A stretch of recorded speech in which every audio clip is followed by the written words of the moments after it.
Steven Van Meter was talking about the ways the government is trying economic recovery. He explained about the quantitative easing and how it will affect the economy. He also gave his views about the gold prices. About his prediction on gold prices being $1,300, Steven says that gold's not always inverse the dollar, but it's frequently trading in versus the dollar. Now, a lot of people think the dollar is going to the toilet. It may be even farther down, but the dollar is going to rally. There's a massive amount of bias of 1300, but between 1300 and where we are at now, there's not a huge amount of bias to support this. So if we get a dollar rally, then there aren't a lot of people there to hold gold up.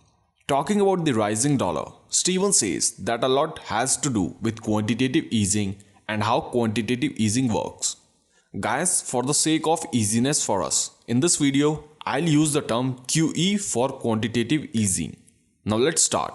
A lot of people believe that QE is designed to weaken the dollar and raise interest rates, but in actually, it's designed to do the exact opposite of it.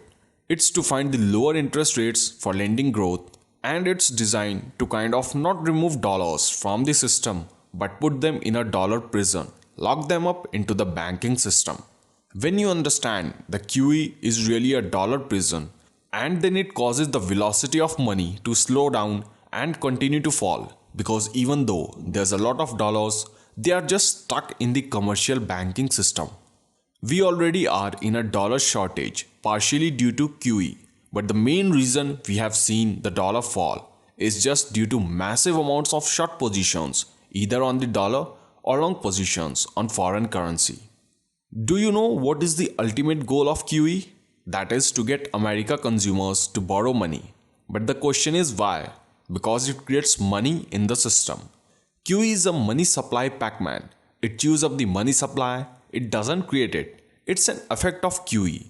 The whole point of QE is to again lower rates, and depending on the size and the scope of the QE program done by a central bank. If it's broad-based across short term, the long-term interest rates, you should see the whole curve come down. If it's focused on the front end, you'll see shorter rates come down. But the whole point of why money supply growth in tangent with QE is because savers go down to the bank and they start building up their savings. The problem with QE is it slams those rates down. So what you start to see is this money supply growth because savers have nowhere else to put their money. There are higher yields. You see corporations just parking their money in cash. So that starts to grow the money supply, and then everyone gets excited. That's inflationary because this money is going to come out of the money supply. But that's not how it works.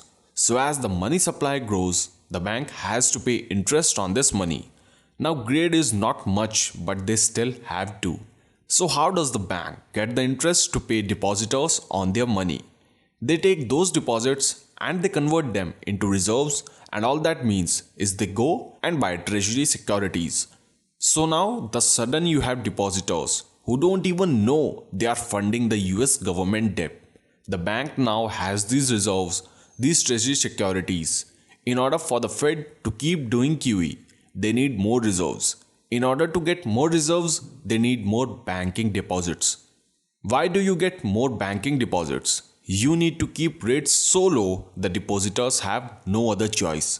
When a bank creates a reserve out of the treasury security, they have the power to undo it too. So there's a big demand from depositors for cash. They can just sell the treasury security, get the cash, and meet the depositors' needs. Now when that swap occurs, that reserve asset that the banks are given, well, they are not actually given it. It's actually held at a Federal Reserve member bank, and the commercial banks can list it as an asset on its balance sheet. So from a balance sheet perspective, there's no change.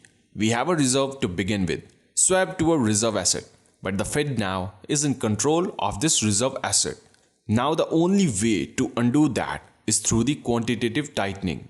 So what happens here is this reserve asset can only move inside the commercial banking system with banks that are eligible to handle reserve assets, who are part of the QE program.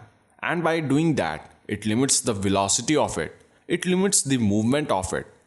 Now, if we had a large number of commercial banks, let's say we had 1,000 of them that were part of the system, then that reserve asset could move all around. But when you have like a small number, 10 to 20 of these, the velocity, the ability of that money to move around is very low. Remember, QE is a velocity crusher. That's exactly what it's supposed to do. It's supposed to put these dollars in. Through this swap mechanism, it puts them in a prison. The Fed has to get dollars outside the system, but they have no mechanism to do that.